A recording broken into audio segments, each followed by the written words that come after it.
আলাইকুম। ওয়ালাইকুম সালাম। কে বলছেন? আমি আপনার আপনার আপনি যে আপনার মাকে নিয়ে আমায় দেখতে আসছিলেন না, আমি ওই মেয়েটাই। ও আচ্ছা আচ্ছা, নাম্বার কিভাবে পাইছেন? আপনার বোন থেকে নিছি। আপনার বুদ্ধি আছে, বুদ্ধিমতী। যাক, ভালো লাগলো ফোন দিছেন। কেমন আছেন আপনি? এই তো ভালো, আপনি কেমন আছেন? আছি আছি, আলহামদুলিল্লাহ ভালো আছি। আচ্ছা, আপনাকে একটা প্রশ্ন করতাম। হ্যাঁ হ্যাঁ, 100 বার 100 বার করেন। আপনার কেমন মেয়ে পছন্দ? আমার কেমন মেয়ে পছন্দ বলতে এই একটু চিকজাক টাইপের, একটু আধুনিক, একটু মডার্ন।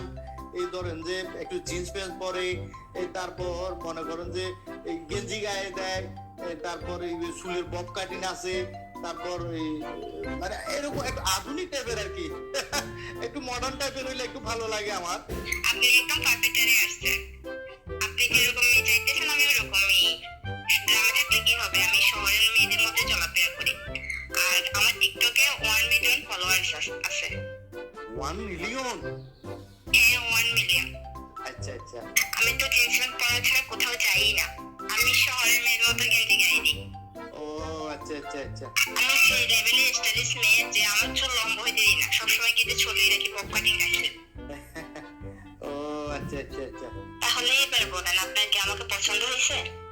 আর বোন, আপনি জীবনে কখনো শুনছিলেন নি যে কোন ছেলে, কোন পুরুষ, কোন পাত্র বিয়ে করার বলি, এই যে সংসার করবে বলি, নিজে সারা জীবন কাটা দিবে বলি, হ্যাঁ, এই যে ডিজে মার্কা মাইয়া বিয়ে করবো, স্টাইলিশ মাইয়া বিয়ে করবো, আধুনিক মাইয়া বিয়ে করবো, জিন্স প্যান্ট পরা মাইয়া, গেঞ্জি গায়ে দেওয়া মাইয়া, এই যে চুলের বব কাটিং মার্কা মাইয়া বিয়ে করবো, হ্যাঁ, এই মাইয়া যদি বিয়ে করি আর সংসার থাকবে না, আমার জীবন তো টানা টানা যাবে।